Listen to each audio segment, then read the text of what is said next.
do. And again, observe which thumb is on the top. Please do it now. Now change it. So make sure that the other thumb will be on the top. It's different, right? It feels maybe for somebody strange, odd, uncomfortable, unnatural, maybe even wrong. But some of you might say, I don't see the difference, I actually feel the same. Let's see, what are your answers? Please do fill your answers in the poll.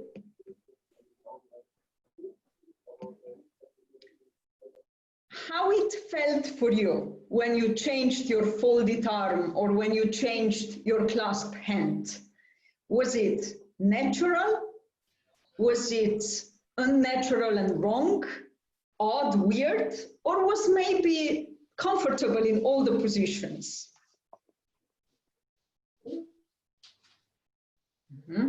Oh, it's getting odd and weird.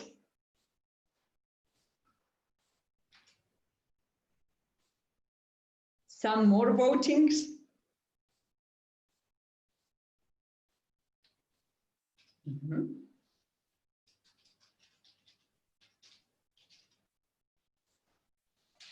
Might be that some of you came just after we did the example and couldn't participate. So let's see the results of polling. The highest is it feels odd and weird. And the second one, it's unnatural or even wrong. Some of you, 12%, said, oh yeah, I'm comfortable in all positions. Great, congratulations to you. So that means that you can, oh, can we share results? Huh? Now you can see results. So some of you said it's comfortable in all the positions, which means great, you can adapt, you can source both energies, the right and the left-handed, and mostly has to do with that. We even know the situations when people normally right-handed, when they sign the paper, they would, with a bit of practice, almost equally well sign the paper with their left hand, while some of us would have a huge problems to make a signature with our less dominant hand. So what this poll shows is any way more correct than the other way. Is it anything wrong? Not at all. What can we learn then out of it?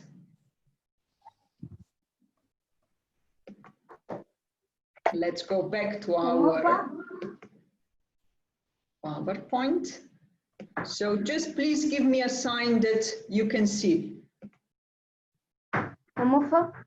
Can you see the presentation? Yes, perfect, thank you. So the question is, which way is more correct?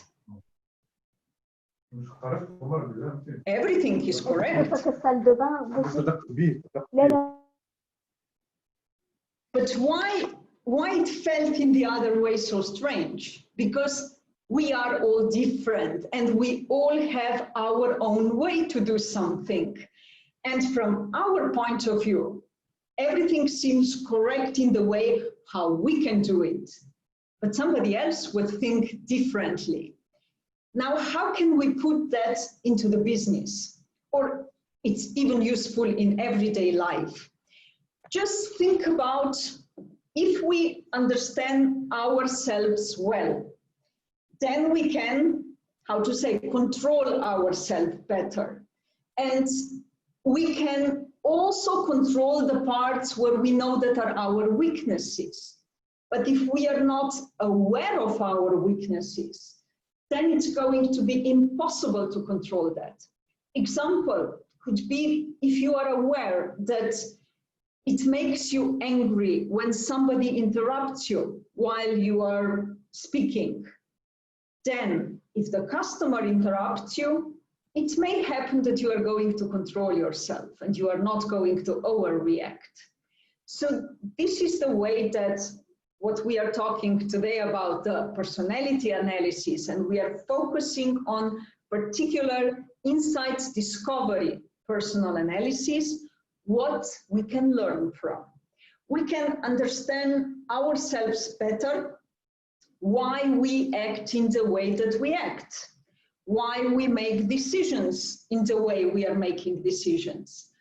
And we can control the areas where we might be perceived by somebody else negatively.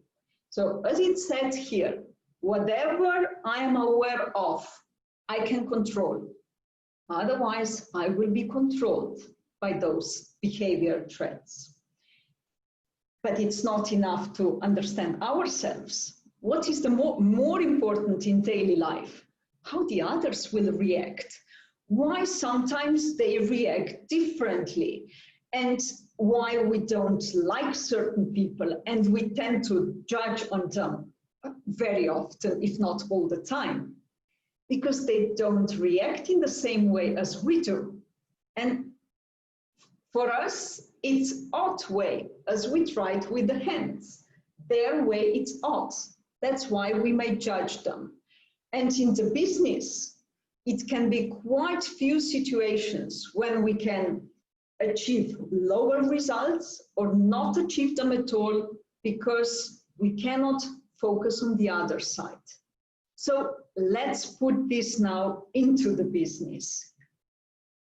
What is important in the business for us? If we think about the meetings, what can we actually observe? How can we understand how the other people are? So important is what? How people will perceive information we share with them, how they will process the data. And I don't mean with a computer, but with their personal computer, how their brain is operating. And each of us has his or her own way. What else is important for us? How they will make decisions. Every offering we are preparing, every proposal probably undergoes certain decision-making process. And decision-making process, it's always personal, despite we are using different technical tools. So what triggers them? What's the drive when they make decisions? How they would like to interact? On what kind of presentation is going to make them enthusiastic, how we need to lead the discussion that they will feel involved and appreciated. If we can find some of those behaviors, if we can find what is important for our counterpart in the business, then we can be definitely much more successful. Now, think about negotiating situation. Might be sales negotiation, might be negotiation with the management board. We usually prepare our strategy. We prepare our tactics, how we will approach them, how we will sell the idea, how much time we have to focus on them. Not much. What can we observe?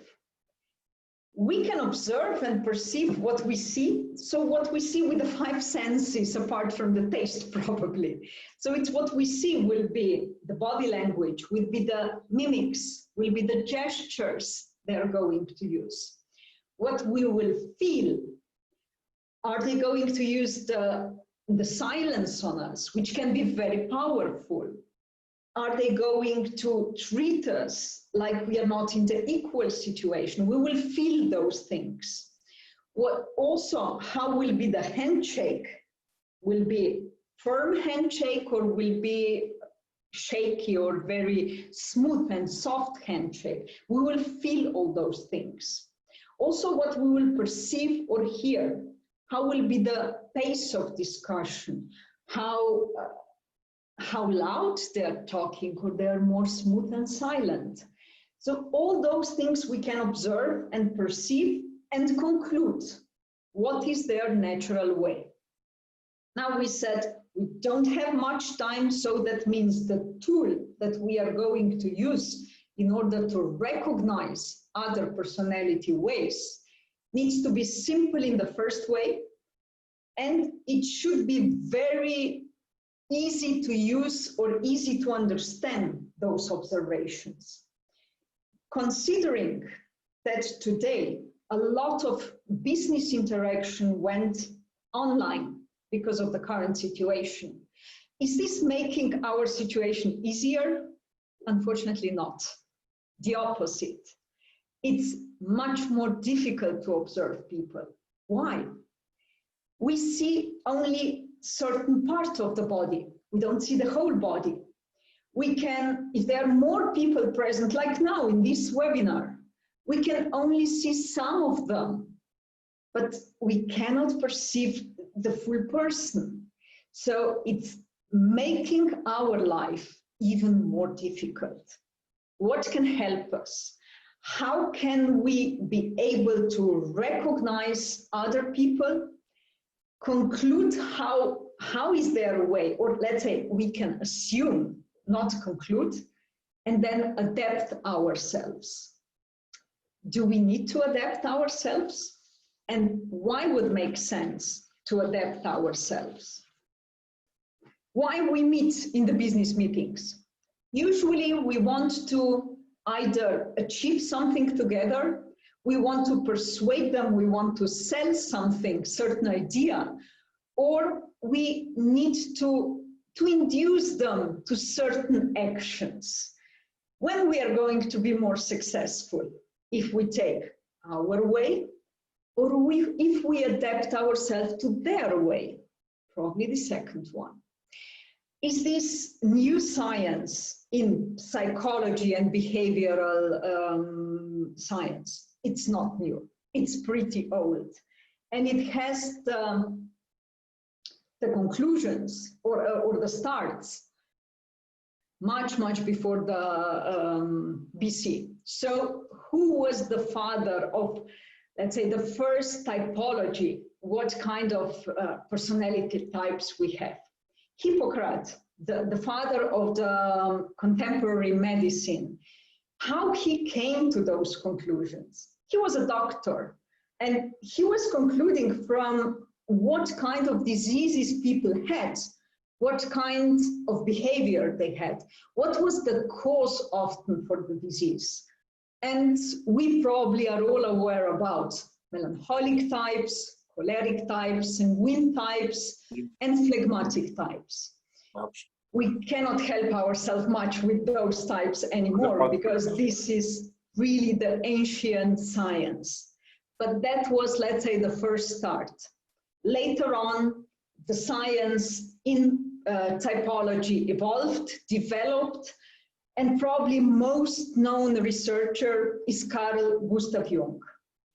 If we check today, majority of personality analysis are based on researches of Carl Gustav Jung, also insights discovery, and some that you may know well, like Myers-Briggs typology, DISC analysis, all those, DISC not, but Myers-Briggs has the same base, it's based on the Carl Gustav Jung.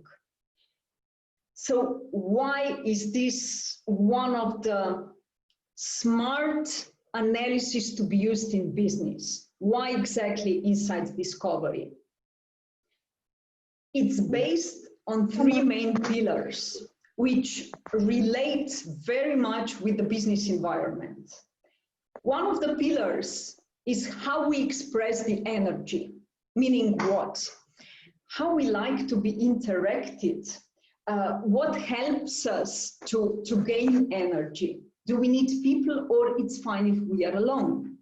So this has a lot to do in business, how we communicate with each other, how much time we give people to make decisions, how we interact, how we touch each other when we meet, and how we greet each other. One of the most important areas is definitely decision-making in business. So one of the main pillars on which insights discovery analysis is based is how we are making those decisions and why there is a different way. And the third one, also important for the business, how we perceive and process information, either around us or also in the certain proposals or offerings. So all three are strongly connected to the business environment, no matter is it sales environment or has to do with the interdepartment relations or influencing toward the management, managerial boards or shareholders. So in all the situations, very much applicable. Now, how we express energy, let's try out. It doesn't make sense that I speak too much. Let's try out, and you will answer 4 questions, and we will see what kind of group we have today here, how we really express our energy. Now you will give me a minute that I exit here and we start another poll.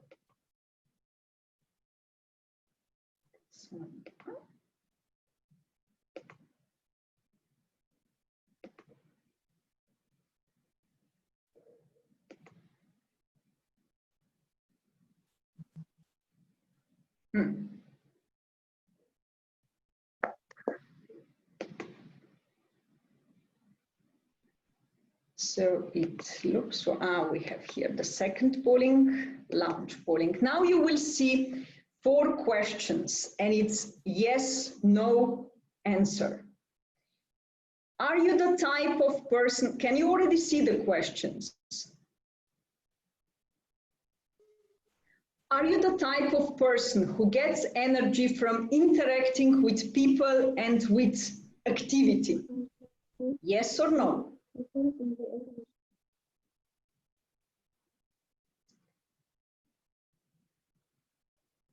Do you like your ideas to discuss them with other people in the early stage or later on?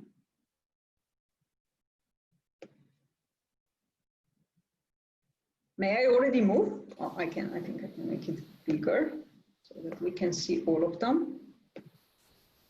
Can you see all 4 questions? Huh? Yeah, yes, you can see. I mean, it's done. Okay, excellent.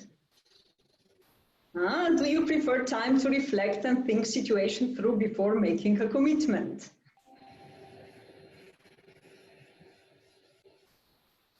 Take time, read through, and then mark your answer.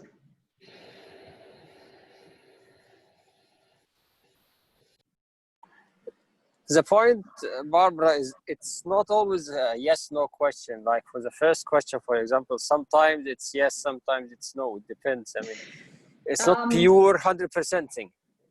Good point, Hazim. Think about the perspective. Do you want to have your own space where you can work uninterrupted? So I know that each of us would like to have own office because it's a kind of status as well.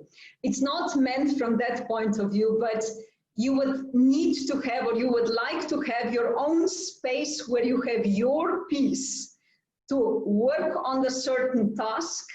And when you finish it, then you are ready to discuss further on with other people. So you need your own peace space where you can work uninterrupted.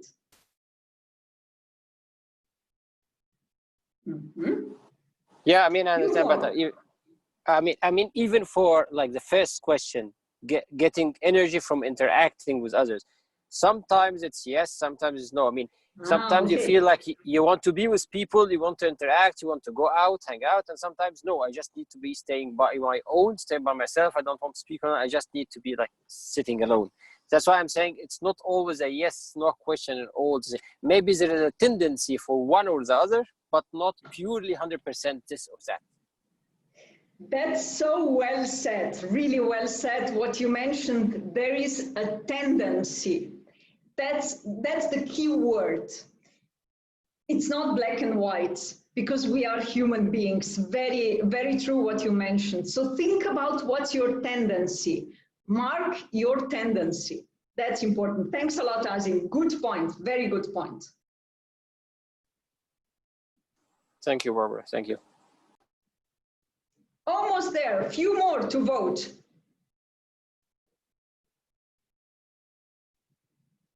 Considering I cannot vote, that means there are 5 more. So shall we go one more time through the questions? Are you the type of person who gets energy from interacting with people and activities?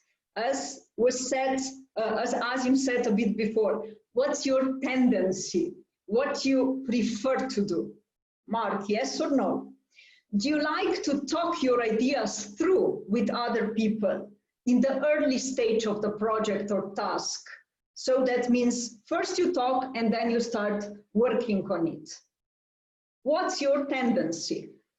Do you prefer time to reflect and think situations through before making a commitment? So you want to make your own decision, you want to think first through well before you would commit to somebody else?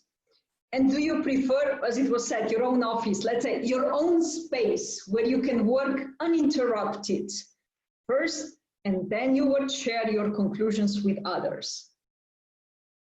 Almost there, so 2 more, 3 more.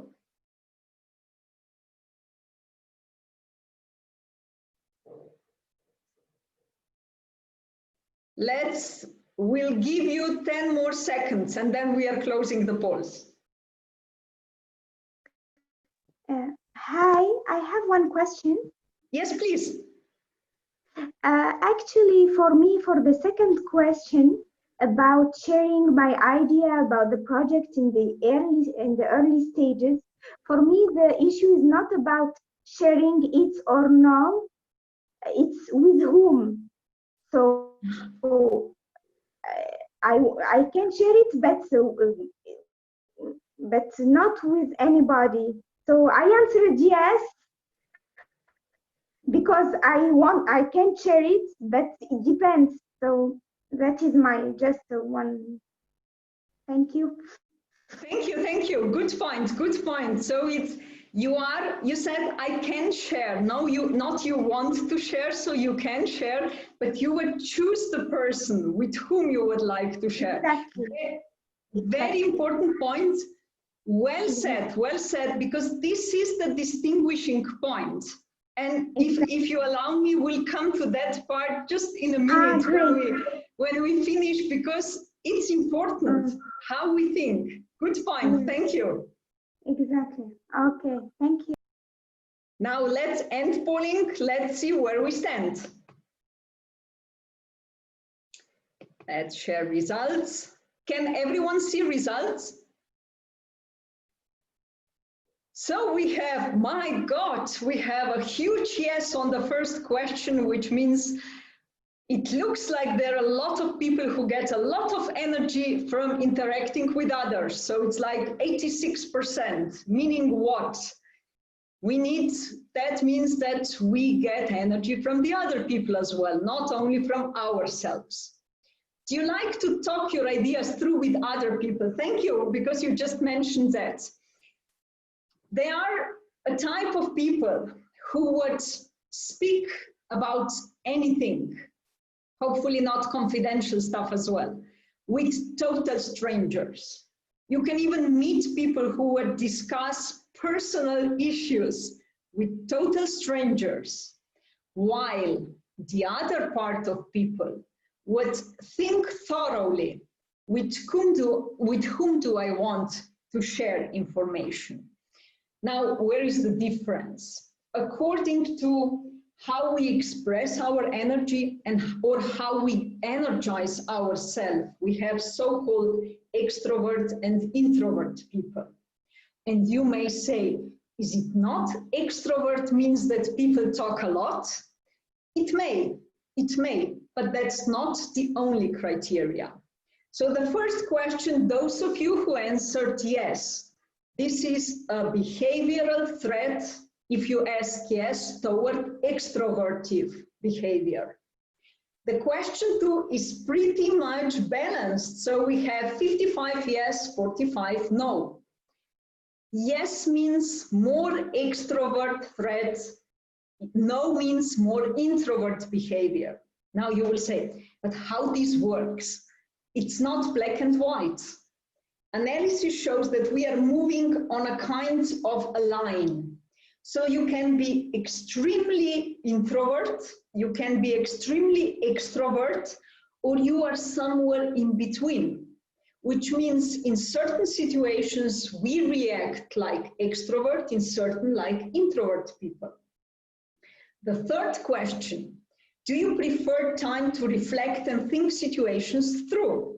Which is actually the opposite one. Here, yes means I am more introvert person. And we can see the first question was 86% yes, and here is 5% no, which means it makes sense because the second two questions refers much more to the introvert part, whoever answered yes. Now, let's look back into the presentation to have a better visual view. So what this shows now in this group, it looks like there are more people who are rather extrovert than introvert in this group. Am I right? I don't know. This is really like thumb trial. So it would need more to understand clearly what's behind. But it can give a certain hint. So let's go first. We stopped that one. Let's go now to our presentation.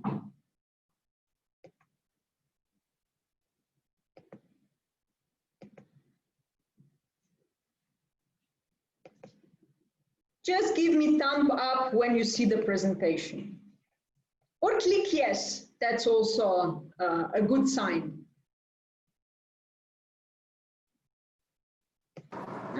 Can see. We can see. Excellent. Thank you. So where are we? Expressing our energy. We said introvert, extrovert people. What is a good example?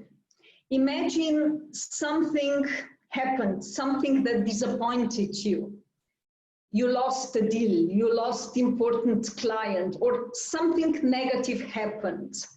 How you normally react? Would you first sit for yourself in your separate corner? You analyze what happened, and then you choose, as was said before, exact people with whom you would like to discuss that. That means you are more introvert. If after something disappointing happened, you rush to meet people, not choosing whom, but actually the ones that are around, and you share your experience with them because you get energy back from them when they discuss the situation with you, that means we are more extrovert people. What is typical? Because now for us it's important what? How to recognize. Of course, first to understand ourselves, but when we are in the business meeting, how to recognize what kind of person is on the other side. How shall I adapt myself to them? So what's typical for the introversion? People are more quiet. They would observe us. They would think and look and judge, not our appearance, but what we say, the content that we are sharing. They are going into the details, so they go much more in depth. They're more reserved in interaction, considering body language, gestures, or mimics. They're much more reserved. They will take time and they will reflect what's going on. When we speak about extroversion, introversion is how we interact. They will ask deep questions. And the body language will be cooler, will not be so open and excited. Extroverted people, we can feel, we can see the high energy they're expressing. They usually involve themselves in everything. They are fast in talking, fast in reactions, fast in everything. Not considered. same as the introvert types. They want to have action. They want to do something. It's not to analyze. This bores them. They would get dead bored only analyzing things. They are often very courageous, bold, and outspoken, so they will be easy to approach every person. If we think about a networking event, extrovert people would be easy discussing with everyone around they meet for the first time. They don't feel under pressure, while the introvert would do it because the job is requirement or the situation requires, not because we are enjoying it. Now, let's go one step further. Let's do another poll. First, we said how we express our energy, extrovert, introvert. Sometimes we hear those people who speak a lot are extrovert. It's not the right definition. It's just one small part of it. So it's much more about it. It's about the energy we put into interaction and communication. Now let's go to the second one, how we make decisions. And now will be probably a bit controversial question, but still, let's try it out. So we have another poll. Launch polling, and give me just a sign that you can see. The question is, consider a situation where work has to be completed by a group of people, which means 2-3 people cannot do it alone, but the whole group needs to cooperate in order to finish the task, to complete the work. If you are leading this group, what would you say if there would be 2 options given to you? The first one, let's get the job done first, and then we go for a drink. Or let's go for a drink, and there we are going to discuss what's the best way to get the job done. Let's see how we are going to vote, what we are going to choose. In both cases, the job needs to be done, that's clear.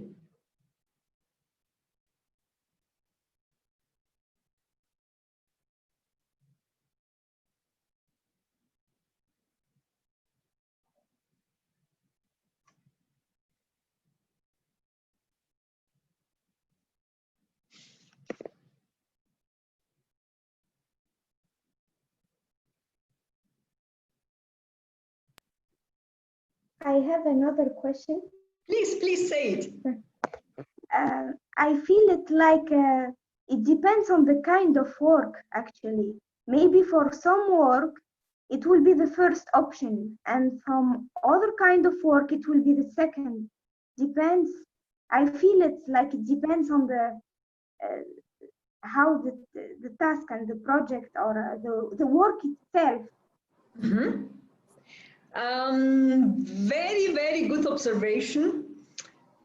What to answer or how to comment? You are absolutely right. Of course, it depends on the kind of the job. Let's imagine that in this case, it's a complex work where people need to bring their inputs so that we can solve the job. Okay. I mean, other than, sorry, other than this comment. Sorry, sorry, you go, you finish. I thought you finished your point. I mean, when you finish, I will. Yes, I mean, in that case, if it's a complex job, I will know which option I will choose more than other. Okay, thank you. Very good, very good. Sorry, Azim, please.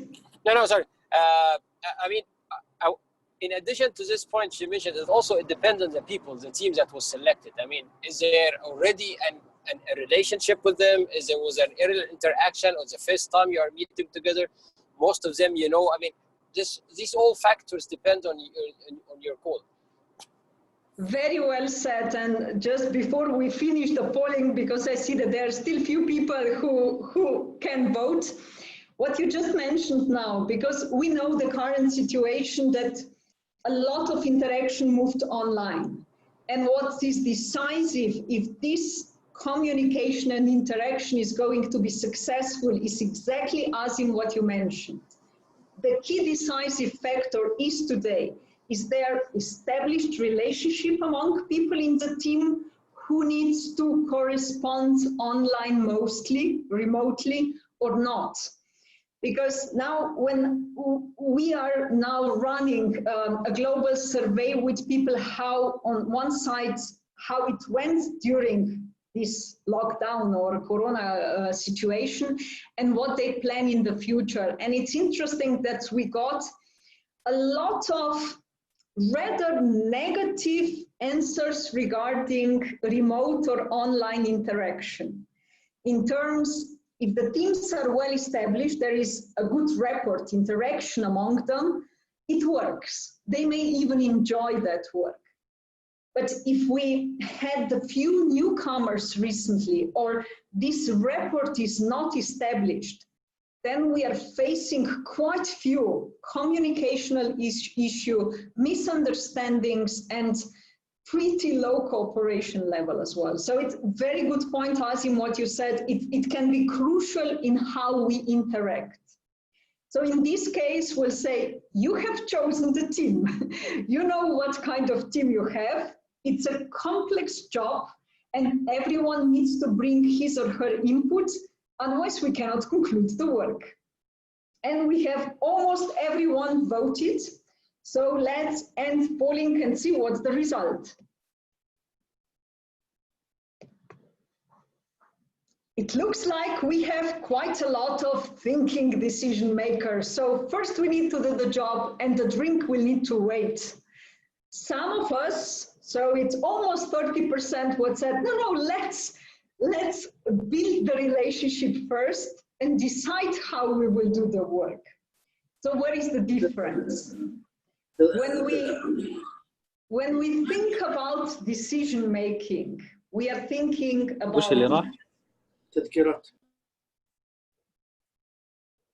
So please mute yourself. So when we speak about decision makers, we have so-called thinking decision making or feeling decision making. Both are rational functions, and let's go more into details to understand. So what our poll is showing, that more than 70% of this group, so majority of this group is more rational or thinking decision makers, which means you would make decisions based on facts, systems, and findings. The lower amount, so a bit less than 30% of us would make decisions based on the feeling, impact on the other people, and how interacts, what kind of impact has on the others. So it's just a different view how we make decisions. Now let's go back again to the presentation.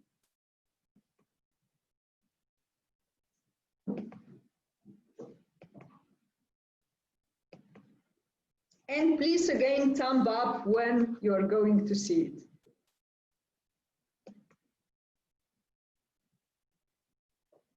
Can we see it? Excellent. So, how we make decisions? We said on one side thinking, on one side feeling. The picture already tells us, and Jung said in the past, we have so-called head people and heart people. It's not so black and white in practice, but it has a lot to do with the business as well. Is it not important that we understand how our clients will make decisions? How important is to understand our management, our colleagues, predict their possible outcomes, what they need to make a fast decision. And this is the know-how or a platform which can help us to understand them better and to adapt toward them. So if we set a bit black and white feeling decision-making or a heart people, what's important for them? They will focus, or those of us who are more feeling decision makers, we are going to focus wider. How our decision will impact all the people involved. We tend to be more personal, we involve ourselves, we think subjectively, what's the impact, what will be the consequences. We show the care for all impacted people. And the high morale or the values are important. Thinking decision-making, all of us who would rather make decisions on the thinking basis, we see the cog wheels in the pictures. So we follow the rules, the system, and the logic. So we are pretty much, let's say, detached from the situation. We will not involve and feel with the impacted people, but we'll probably look from the outside point of view. So how situation looks. We will analyze, we will try to find objective facts and make the correct decision according to the system and rules. What can be an easy example? Let's take a judge, two different kinds of judges. There was something happened, a theft, a burglary. So if we have the judge who would make a decision purely on the thinking basis, thinking decision-making, what he would say? He might probably say, the culprit, according to the Article 5, Law 27, he would get 4 years in jail. That's it. Facts according to the system. If we have a judge who will take decision more on the feeling basis, what he might say? He might say, according to the Article 3, Law 27, our culprit would get 4 years in jail, but he has 2-year-old son. How this is going to impact the child? So let's give him 5 years in home prison, an additional year of public social welfare work.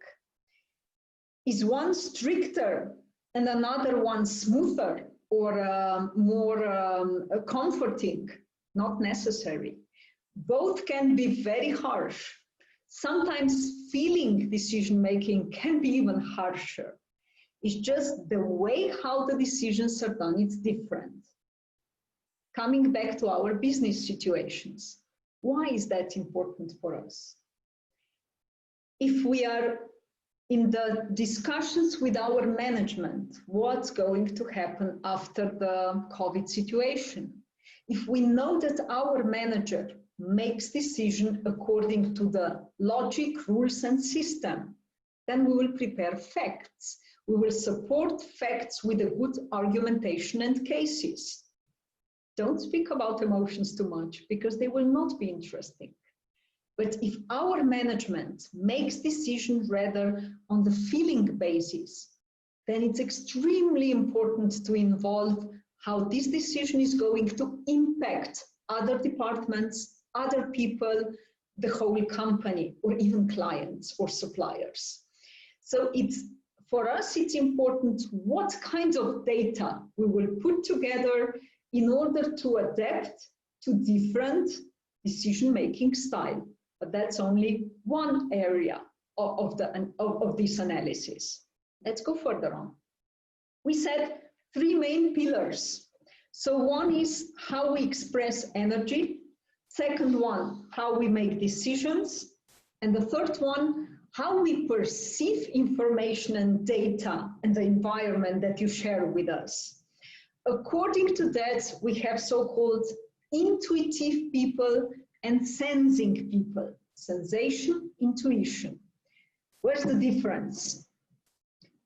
Probably the easiest way is think about one situation when you bought something new, a device, a new phone, home cinema, something technical device, or a new special high-level, high-value watch.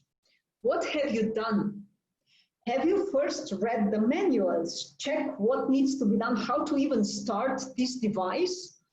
Or you started to press the buttons immediately? How you react? How intuitive people would react?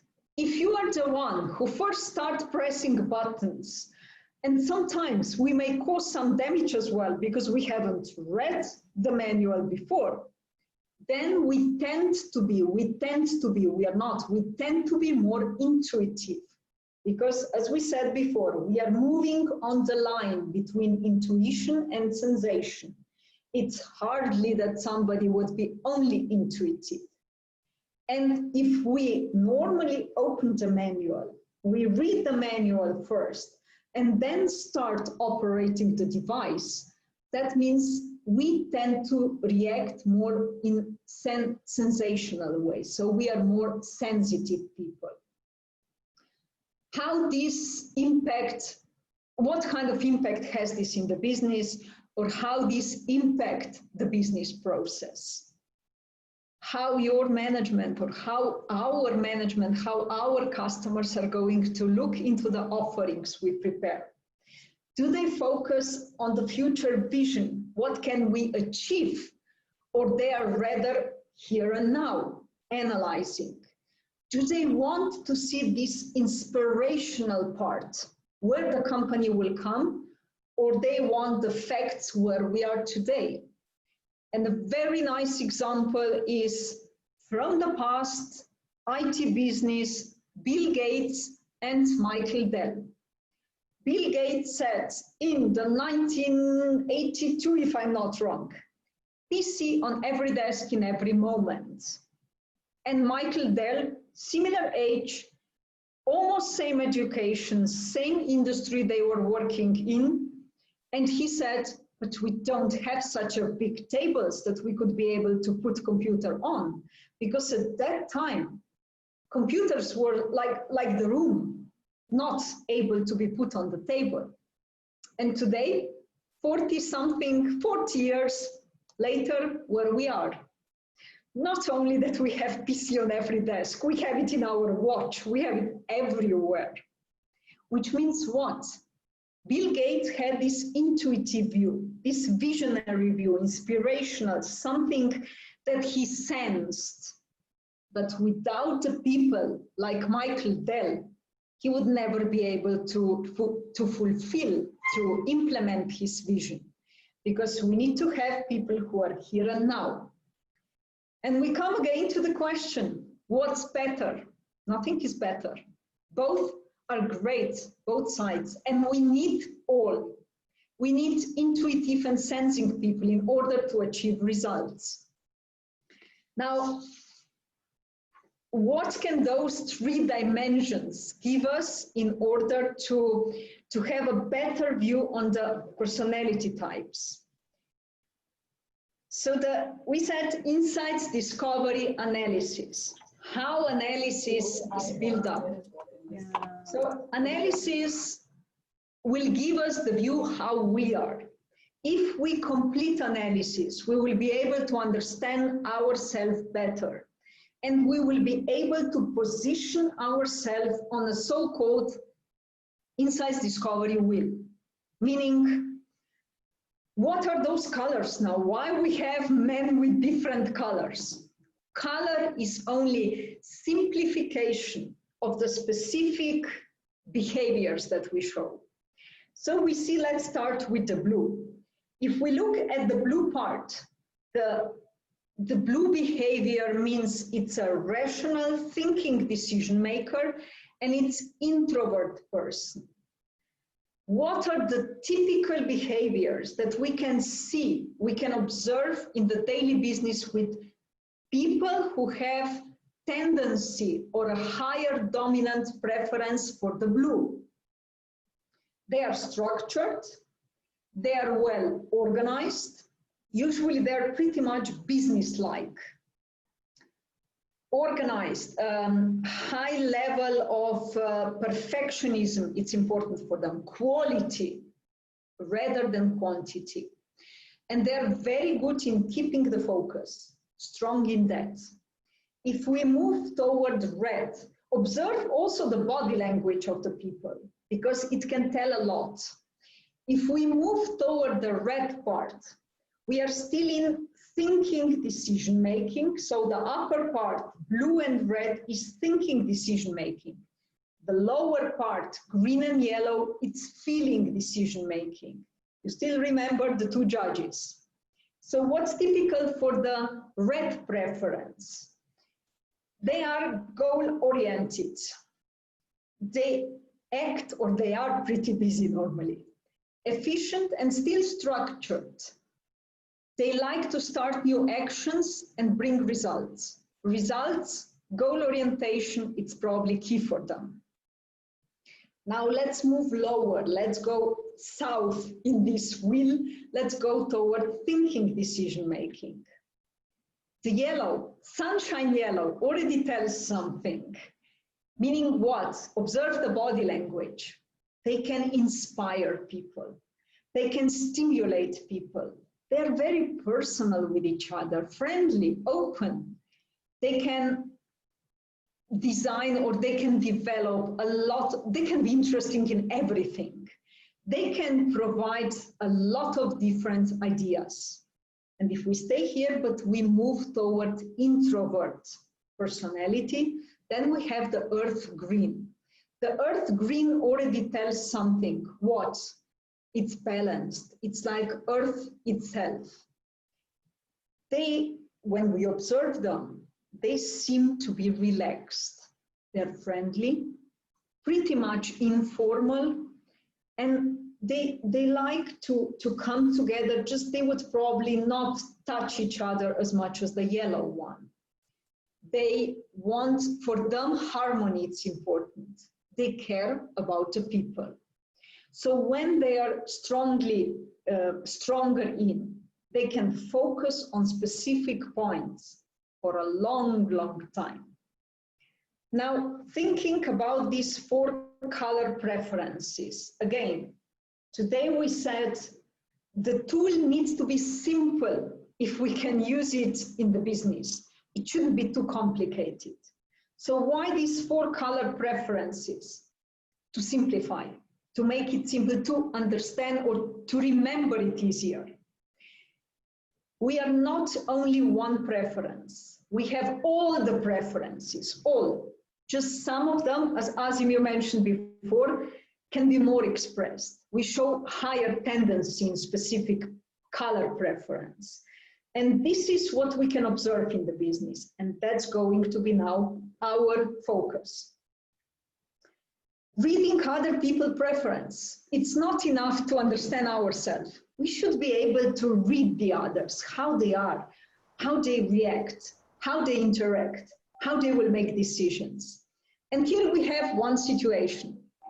Imagine we have a gentleman who looks pretty under stress. And we see the color preference green-blue, which means what? It's more introvert person. Introvert persons, they don't like too much interaction. They prefer to have time for themselves, especially if they're under stress. On the other side, we have exactly the opposite lady.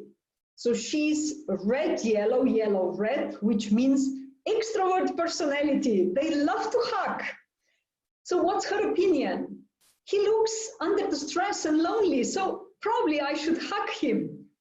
Let's see what can happen if we are not going to adapt ourselves. It can destroy the relationship totally. Next time the person is going to avoid us.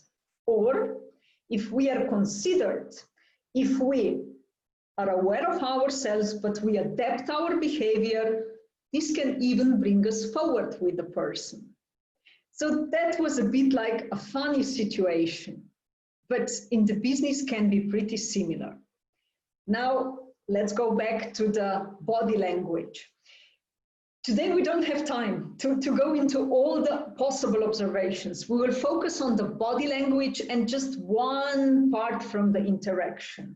And later on, we'll try it out. So please look or read carefully because you will need to use it later on. The blue preference, so thinking introvert, they are normally business-like.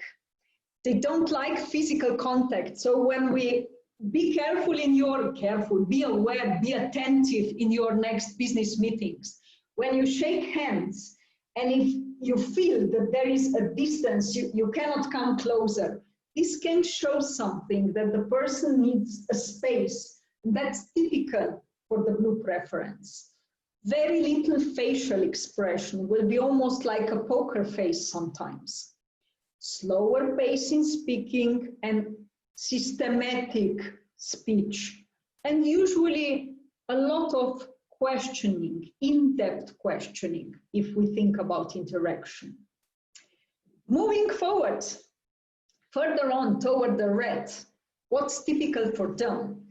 A very strong, firm handshake, direct eye contact. We can feel sometimes the power from their side, and we sometimes don't like, so we move our eyes away. So the eye contact.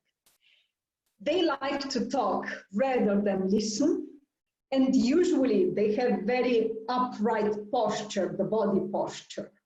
So just be aware when you meet people in that moment, try to put certain attention to the other person. The green energy, we said it's much friendlier. It's a bit of, so some eye contact, much softer. It's not like staring and using it as a power, but it's much softer. Handshake, typical, much smoother. Not really weak, but smoother. And when they speak, they're easygoing. It's a friendly discussion and a slower pace.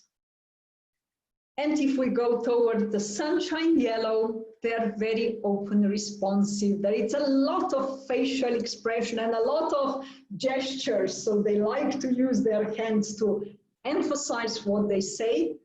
They are fast, spontaneous, and they can change like that's the topic of conversation.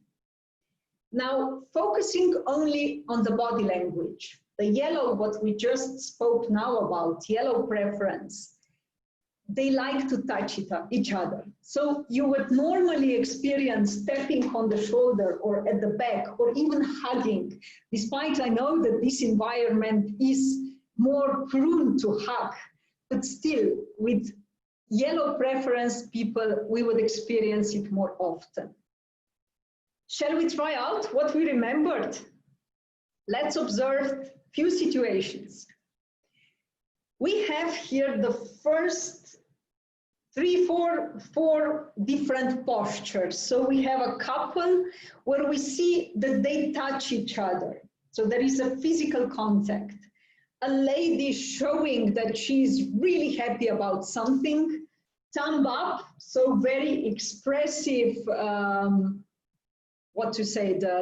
gestures, and also the mimics from the gentleman, very strong. Which color preference would you assign to them? And you can unmute and say it, so it will be probably easier. What would you say? Which color preference that we could connect to? Red and yellow. Very good, red and yellow, especially yellow. Absolutely, good point. Well done. So, absolutely right. Let's check the next situation. Here we see that people are a bit more concerned. They keep the distance. We said sometimes they want to see, they need to have this distance. The gentleman with the tie is scrutinizing us and thinking and judging. And the gentleman on the right is thinking about the situation. Which color preference would fit best into description of those people? What would you say? More than the blue.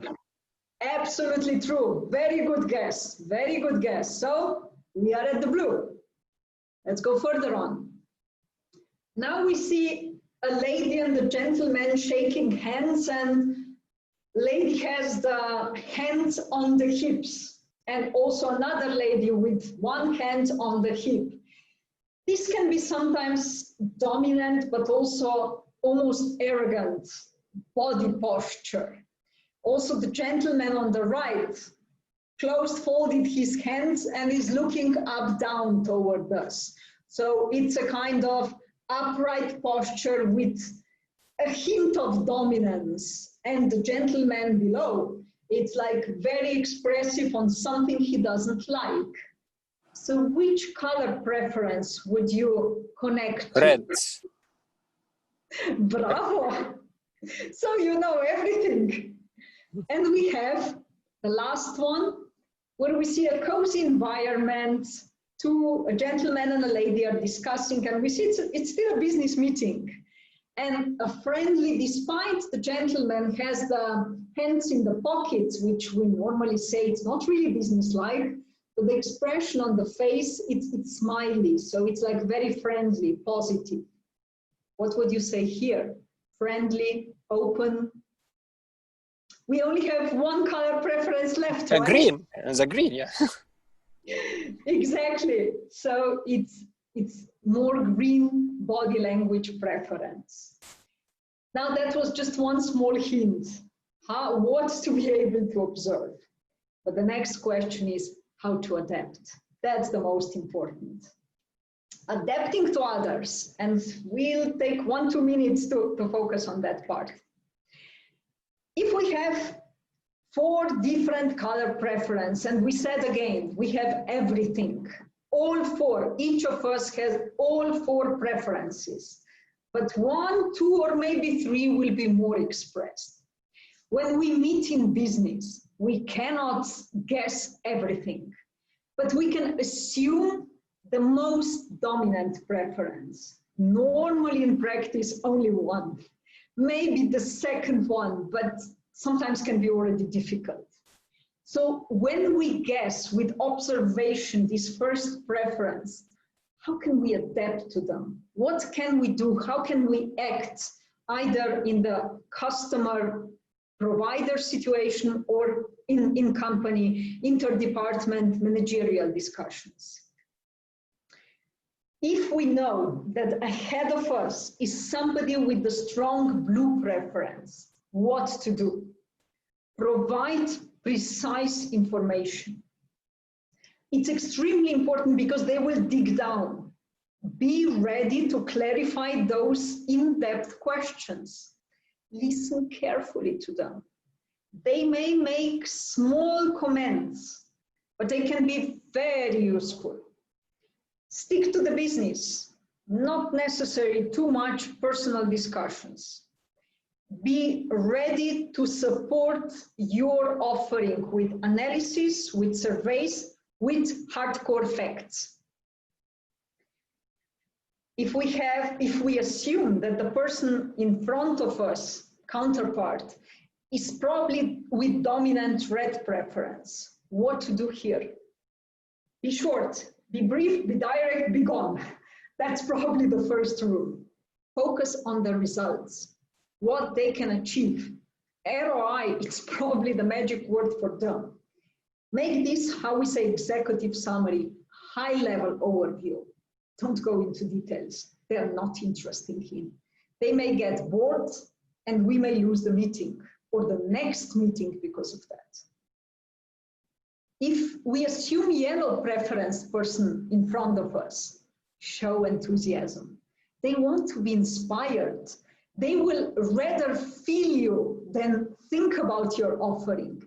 If they see that you believe in what you are telling, they may go for you rather than if you would provide all the necessary facts.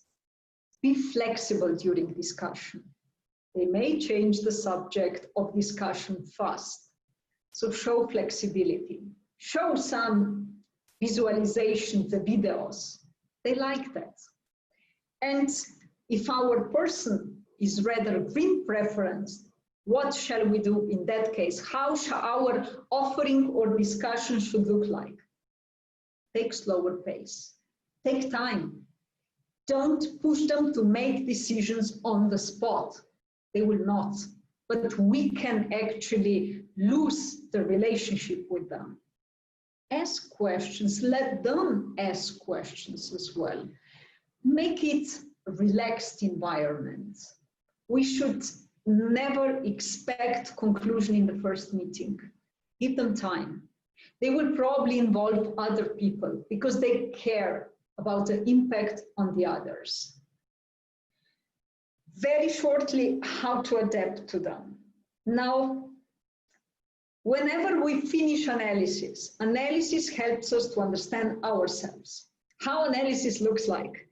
It's a bunch of probably 25 pages when you will learn or you will get confirmed a lot about your own behavior. Of course, there is a chapter which goes toward the opposite types. What is the opposite type? It's whatever is on the cross lines. So where is the highest probability of communicational conflict? Between blue preference, strong blue preference, and strong yellow. Blue perceived yellow preference as superficial, chaos, being interesting for everything but not concluding, while the yellow preference people would see the blue like old-fashioned, those who are breaking the possible business and opportunities, and painstaking. The earth green preference would perceive the red preference as dominant, pushy, and arrogant, while the red might perceive the green as somebody who doesn't have the backbone. They don't dare to confront the others. This is, let's say, the worst what we see on the other side. And how we started the webinar today, if I don't like the person, I should learn the person more. I should get to know the person better. And then I can judge better how to adapt. So, questions?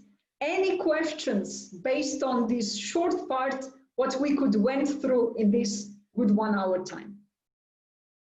And please unmute yourself when you would like to ask questions. Hi, I have a question. My name is Hansen. Is it possible to have a personality that is split in two of the quarters, like say blue and red, or yellow and green? Absolutely, absolutely. Let me go back here, it's easier. A good question, thank you very much. Normally, we are not only one preference. So we all, everyone, each of us has all 4 preference colors. Again, color, it's only simplification. If your first preference is green, then it's naturally that the next one would be close to the green, which is on one side yellow, on the other side blue. That's most common, let's say, sequence of preferences. First green, yellow, blue, red, or first green, blue, yellow, red. That's most common thing, or blue, green, blue, red, red, blue, red, yellow. The one which is next to your dominant color preference, it's normally the second dominant and then the third and the inferior one. So fair question, yes, we have all 4 preferences. And it's also possible that we have the opposite too. It's not so common, but there are situations when we have the person who has 2 dominant preferences, blue and yellow, the opposite ones, or red and green. It's possible, and it's actually, we call it a gold value. Why? Because those people are capable to source from 2 opposite energies. For them, this is worth dry gold. For us who are around them, this means we need to be able to recognize that and adapt, because sometimes can be difficult to predict their behavior. Have I answered your question? Yes, thank you. I just a follow-up question. Can an individual move with experience and age and knowledge? Can someone move from one area to another as he or she develop her personality? Excellent question. Great, really good. Yes, we do move. With experience, we do move, we move, let's say, inside the circle. If we see this wheel, the analysis itself would have more circles in the wheel. So we go closer to the middle of the wheel, meaning what? The most difficult communicational situation is if I have only one preference, more expressed. When I say more expressed, that means which is more than 50% expressed, because this can be seen by other people. But with experience and time, this can develop in the way that people have three preferences, above 50%, and the fourth one, it's a bit below, because there are mathematical calculations behind. So it's very balanced, and this is actually the result. How we see this in practice. Some people are so difficult to be read, to read them, what kind of preference they are, because they are so smooth, they are so balanced, and even under stress, they will not really react extremely into one preference. This is the confirmation for it. In exactly what you said, we do develop in the way that we balance out. We are more smoother. We can even say that experience brush a bit our corners. So the corners where we may hit or hurt other people, they get smoother, polished. I have one question. Please. Actually, I understand that it's very important, like, to guess which category or both category is the person, like which color, to know how to adapt. But if, let's say, like, one person is dominant in one color, let's say red, for example, and you are the opposite color, let's say green, for example, how you can adapt to this person, knowing like you will go against your proper nature or something like that. I feel like it needs a huge effort, and this is my question: how is it possible? Is there some steps, or like there is a huge gap between theory and practice? Sometimes you know how you should do, but it's really hard to put it in practice. So how we can do it? Very, very good description. Excellent, because this is exactly what's happening in the practice. Do we go against our nature?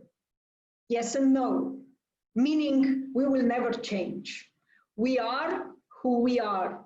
We may, with the experience and practice, what Hansen, you said a bit before, we may evolve and develop ourselves. And we may get more balance, but not everyone. No, this is rather exception than actually the rule. So, especially under pressure, don't be afraid that you are going to deny your own personality. We are always going to be who we are.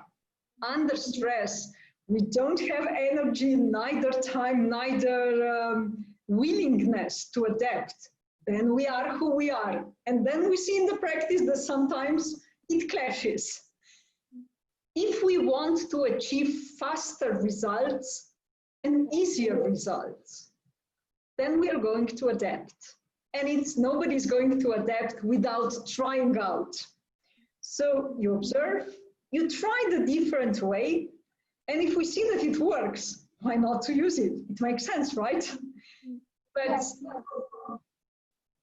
But whenever we are in the difficult situation, we are back where we are, definitely. And maybe it would be interesting to try to put like some space between our reaction and our adaptation and our own color, our own nature, like to adjust. Like, I will not react the same way depending on the colors, even if I know mine. I don't know if it's clear what I'm saying, but like to feel like the way that I will adapt myself on the opposite, on the other color, is not something that is related or to my color. Yeah, I understand. I will try to adapt myself even in a way that is not corresponding of my own color. That is why I'm saying. Good point. Good point. Now you're really coming with a very detailed questions, which now, of course, we cannot get into the bottom to them, but it's something what is practiced and tried out in the workshops. But coming back to the answer, when we adapt, and you gave the example before, somebody who is red toward green. That's the, let's say, bipolarly opposite positions. Yes. And it's most possibility to clash in communication and interaction. Yes. So if somebody is red and it's aware that has a strong red preference, then to adapt to the person who has strong green preference, it's not now I need to act like that person. And naturally, it's almost impossible because it's exactly what you said. It's so difficult for us. And we normally start making correspondence either toward blue or toward yellow. Example, red dominance means that you may be very straightforward, you may be goal-oriented, you may hurt other people with too straightforward language. Yes. The green preference means things are taken very personally. If we want to smoothen down, the red preference cannot change totally, yes. but we'll probably try to make the good relationship either toward yellow, because that's the second dominance, which means spending more time with the person to understand better, to let them share their views, or via the blue preference, which is let's go to the facts. But it's very true what you said, red preference cannot act as green preference. We usually adapt through the different channels. But this would be necessary to discuss and to be tried out and trained in the workshop. Yes. Still appreciate the question. Thank you very much. I understand that it's a. I understand that it's not like some just one simple answer, but it will really depend on the color itself and from the opposite color. So it's a huge combination, like some kind of web. It's not. Yes, it's not. Understand. Thank you very much. With pleasure. So the purpose today for us was let's take a glimpse, a look into this tool and how can be beneficial for the business. That's actually the point, the main goal. And I hope that you could get few tips, few hints, what to observe during the business meetings. And if you have any questions further on, you will get this presentation. It's going to be shared with everyone. And please, if you didn't register via Swiss Business Council, thank you, Swiss Business Council, to hosting, to organizing this event. Then you will have here also my email, or just drop your message into the message box, put your email, and you will get also the presentation. And I would be happy to answer any further question if you will get in touch with me. Thank you, Barbara. Any more questions? Thank you. Thank you very much. Thank you. Thank you very much. Then I wish you all have a great weekend. Enjoy the 2 days off. And think about color preference. So now you can start observing your spouse, your family members, your friends. It's a training. More we train, better we are in observing. And good luck. Thank you so much. Thanks. Have a nice weekend all.